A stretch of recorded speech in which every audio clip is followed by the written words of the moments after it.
હું જેવી લાડ કરું છું મારા દીકરાને 24 કલાક હું હારો હાર રહું છું એવી તમારી માં 24 કલાક તમારી જોડે જોડે ના રાખું મને મેરેડીને કહેજો.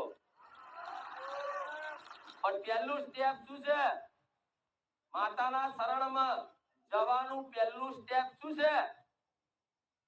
તમારી આ જીભ છે ને એ અત્યાર સુધી મોસ મટન ખાઈને અભડાઈ હોય ને તો તમે હિન્દુ છો ગોડા, તમને આ ખપા તમને પોહાય તો કે કઈક એવી પેઢીઓ છે કે જેણે આવા મોસ મટન ખાઈ ખાઈ અને પેટ ભર્યા છે, જીવોની હત્યાઓ કરી છે, જીવો પર અત્યાચાર કર્યા છે ને એના લીધે કઈક પેઢીઓમાં માતાઓ રિહાઈન બેહી જાય છે કે દીકરાઓ તમારી અંદર દયા ભાવના નહીં ને તો મને માતાને તમારી પર દયા નહીં આવે.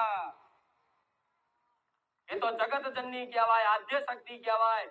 એના માટે તો દરેક જીવ હરખા, નોની કીડી થી મોડી હાથી ઊંધીના જે જનાવર જંતુ છે ને એના માટે દરેક હરખા હોય.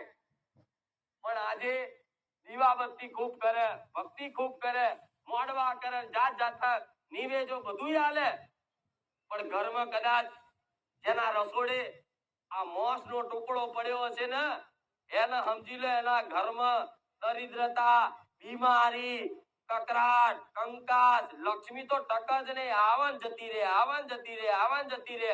આવું બધું થતું હોય ને તો પેલા આ વાતે સુધરી જવું. મારા સાનિધ્યમ કઈક સુધરી જાય, પણ આજ નવા ઘણા આયા છે. જો તમને ચાલતું ના હોય ખાધા વગર તો બે હાથ જોડું છું, મારા પારે ના આવતા. કામ નહીં કરું તમારા કદાચ સુધરવું હોય તો હું કામ કરી આલીશ, તમારી માતાને કગરીને કરી આલીશ. પણ જો કદાચ આવું ખાવાનું ચાલુ રાખવું હોય તો હું માતા બે હાથ જોડીને જાહેરમાં વિનંતી કરીને કહું છું કે ખોટો ટાઈમ બગાડતા કેમ.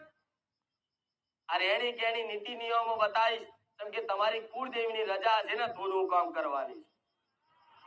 તમારી માતાઓ જો ઈચ્છે ને કે મારી વસ્તી કશું સમજતી નહીં, બહુ મોસ મટન ખાધું, બહુ અત્યાચાર કર્યા, તું ભલું ના કરતી, આ એમના કર્મોની સજા મળે છે. અને જેના કર્મો કદાચ વેટી લે ને એને મારા જેવી માતા હોય ને તો એને અદબ પારીને ઉભું રહેવું પડે.